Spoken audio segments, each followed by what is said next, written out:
Hi guys, welcome to our YouTube channel.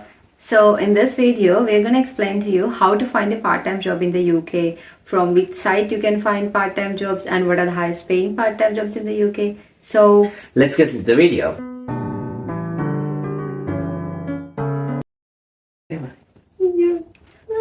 Okay guys, if you have been following our videos, we have already explained how to migrate to UK, how to apply for this student visa process and everything. So we'll put those links somewhere on the screen. So as I said in this video, we're going to explain you how to find a good part-time job in UK.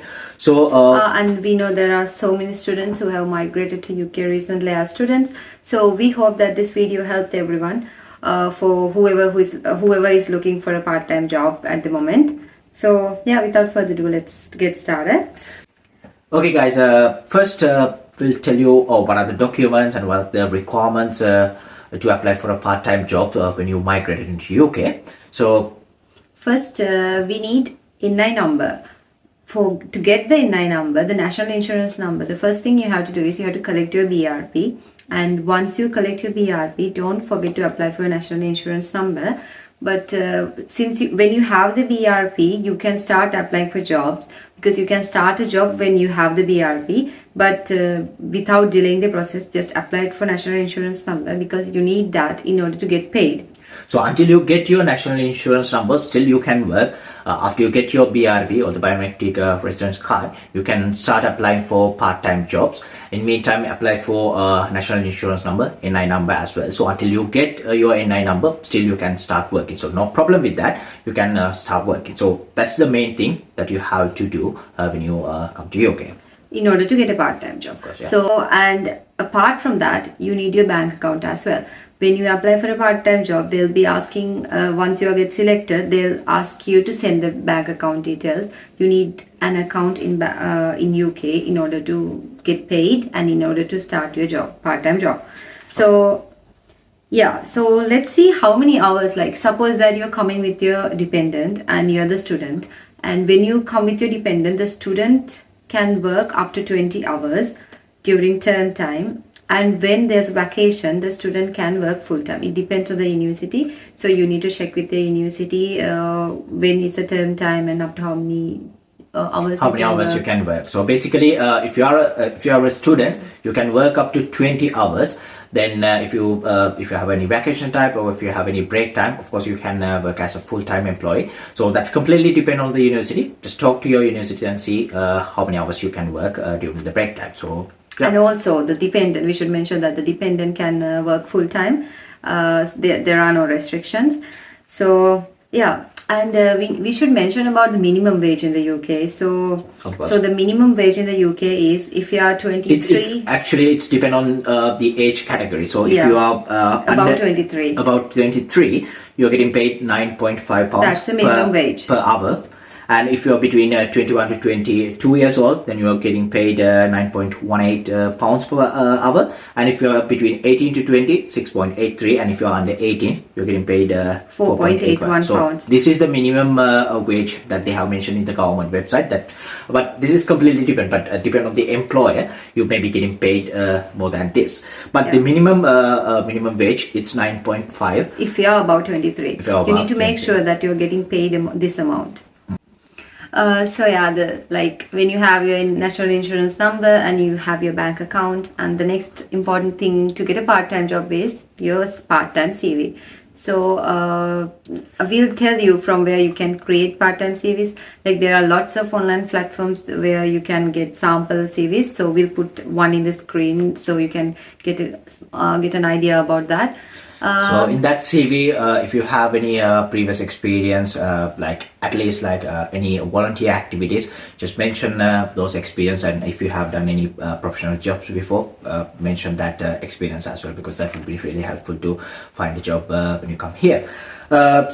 We'll recommend your website which we use to create our CVs. We use canva.com. I'll put a link in the description below, so it will help. So yeah, basically you have a lot of templates. So you can select one of the free templates and you can basically create your own CV. So make sure you create a kind of a professional CV, because it will be really helpful to find a job. So Yeah, that's one of the important thing that you have to do before you apply for part-time jobs. Okay, guys, after you open your bank account and after you created your CV to apply for your part-time jobs, then you can start applying for part-time jobs. And the main thing, next thing, most of the people are asking how much they can earn when they work as a student and how much they can earn. So, yeah. Suppose that now suppose that you're about 23 and we are taking the minimum wage 9.5 pounds for these calculations, and you can work up to 20 hours as a student. This is for student. So like in these 20 hours, remember that your breaks are also included. That means if you're working a 12-hour shift, you will be getting 1 hour break and you'll be only getting paid for those 11 hours. So if you are working for 8 hours, you might be getting 30 to 15 minutes break. You are not getting paid for those breaks in UK. So like for this calculation, we haven't considered that. We are considering you are working 20 hours and you get paid for that 20 hours. So you're getting 9.5 pounds paid per hour. And when we multiply that with 20 hours, the total comes as 190 pounds. And that's 190 pounds per week. And when you work for a month, when we multiply 190 to 4, it comes as 760 pounds. So that you can earn 760 pounds per month if you work up to 20 hours. And if you are getting as paid the minimum wage. But this is completely different because now we have calculated this based on the minimum wage. You might get paid extra. You might get paid extra. Suppose if you are getting paid 10 pounds per hour, then you'll be getting paid more. So roughly 750 to 800 you can earn if you are a student and if you are working only 20 hours per week. And as you know, like you need to pay national insurance and tax to the government. But since you're the student, you're only working 20 hours. You don't have to pay the national insurance and the tax because here the tax-free allowance in the UK is 12,570 pounds. And if you work only 20 hours, then you're not going to exceed that limit. So you don't have to pay tax and you don't have to pay national insurance at the same time. So how much you can earn if you work only part-time? Only part-time and up to 20 hours per week. And as we said, if you have break time or vacation, then you can work more hours. You can work full-time during that time, so you can earn more. So this is the best time to earn some money to pay your tuition fees. Tuition fees, yeah, of course. Then we'll see how much you can earn if you come with your dependent. So the dependent can work full-time. So let's see how much they can earn when they work full-time. So the dependent, they can work as a full-time employee. So until you find a professional job or until you find a full-time job, still you can you can do part-time jobs. But you can do part-time job as a full-time job because there are no any restrictions for you. So you can work up to 35 to 45 hours. So more than that even. More than that if you like, because there are no any restrictions. So suppose if you are a dependent and if you are working full-time and if you are doing a part-time job as a full-time, then you can suppose you are working 45 hours per week, and if you are getting paid 9.5 minimum wage, then you'll be earning 427 pounds. So that's for 1 week. And if you're getting paid minimum wage, so of course then if it is multiplied by 4, then you will be getting paid 1,710 pounds. So this is before deducting all the taxes and the national insurance. So the full-time employer, the dependent, they have to pay the tax and they have to pay the national insurance because they are going to exceed that tax-free allowance. As we said, 12,570. You're going to exceed that amount. So then, of course, you have to pay tax, and they will be deducting NI from that earning. So suppose, as I said, now we are getting paid 1,710 pounds before deducting the tax. So after get this tax deducted, you will be getting roughly 1,300 to 1,500 maximum. It totally depends. Totally depend. So if you are coming with your dependent, then your dependent can earn 1,500 roughly per month, and the students, if they're doing only 20 hours per week, they can roughly earn 750 to 800 pounds. But since when we calculate the full-time thing, we only took 45 hours. Like we thought that the dependent will only work 45 hours, but we know definitely you're going to work more than that. So then because you can we earn know more. some of our friends, they're working 6 days per week, so then obviously it's gonna exceed more than 45 hours. So if you work more, you can earn more, and you pay taxes as well at the same time. Of course, yeah, because It's gonna if increase you the amount. work more, then you are earning more, then you have to pay more tax. So that's a rough idea how much you can earn if you are a student and if you are coming with your dependent. Guys, now let's see what are the highest paying part-time jobs in UK. So yeah, the first one is care assistant and support care workers. If you work in the healthcare sector, you get paid more, and the work is kind of hard, but you get paid more. And the next job you can apply for, it's warehouse operatives. So warehouse operatives also getting paid a lot. So it's a kind of tough job, but you're getting paid more. But you have heavy lifting and stuff there, so it's kind of hard, really.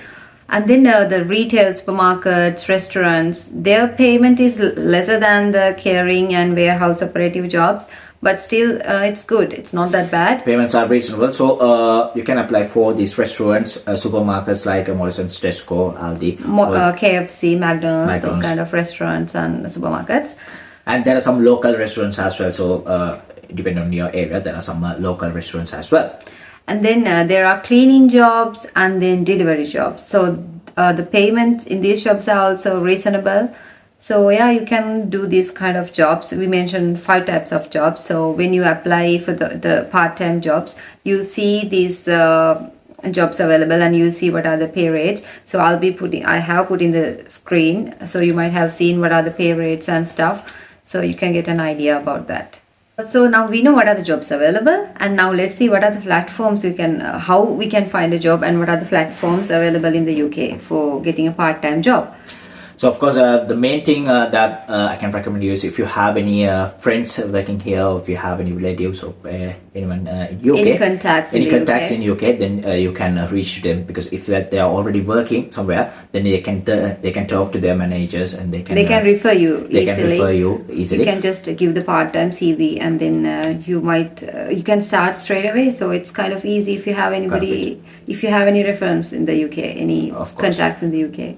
And you can apply through online website like Indeed, Student Jobs, and we'll put the links in the description below, so you can check those links as well. Of course. So if you're going through Indeed or this student jobs, sometimes you may be having an interview, but if you are going through your contacts, most of the time you don't have any interview, you can start working straight away. So that's the advantage if you have any contacts in UK.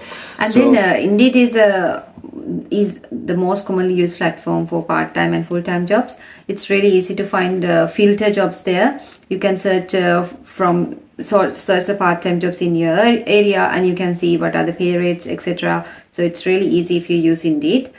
And then the other platform is social media like Facebook. Suppose you're coming to York, and if you search in Facebook part-time jobs in York, then you'll find different pages, and then you'd have to just join to those pages, and the employers will be updating part-time jobs available, especially in care homes and warehouses and restaurants. So you can contact them and send your CV. And if you have any interviews, then they will call for an interview. So at least you will be having a telephone conversation. So you can basically describe yourself, give your basic information and get selected for the jobs. And then the next one is recruitment agencies. There are lots of recruitment agencies, and their pay is comparatively higher than when you're employed by the employer. Like you get paid higher there. So recruitment agencies will direct you to supermarkets, maybe for caring, maybe for kitchen porters. Yeah. And then finally, you can even submit your printed CV into restaurants, like when you walk through through local restaurants. So when you walk, you'll notice that there'll be notice like they'll be hiring vacancies, and students can apply. And also, if you have your printed CV with you, you can directly go to the shop and you can submit that CV. So if there are any available vacancies, then they will let you know. Yeah. So guys, so that's everything about finding a part-time job in the UK, and I think we have covered pretty much everything. So if you have any further inquiries, or if you need to know more And if we miss something in this video, just, You can just comment down below. So yeah, until we meet you guys in next video, so stay tuned. Hope you enjoyed this video. Please, And if you like this video, if you like this kind of content, you can subscribe to our channel. So you can like, comment, share this video, and thank you so much for watching. thank you guys. Bye. Bye.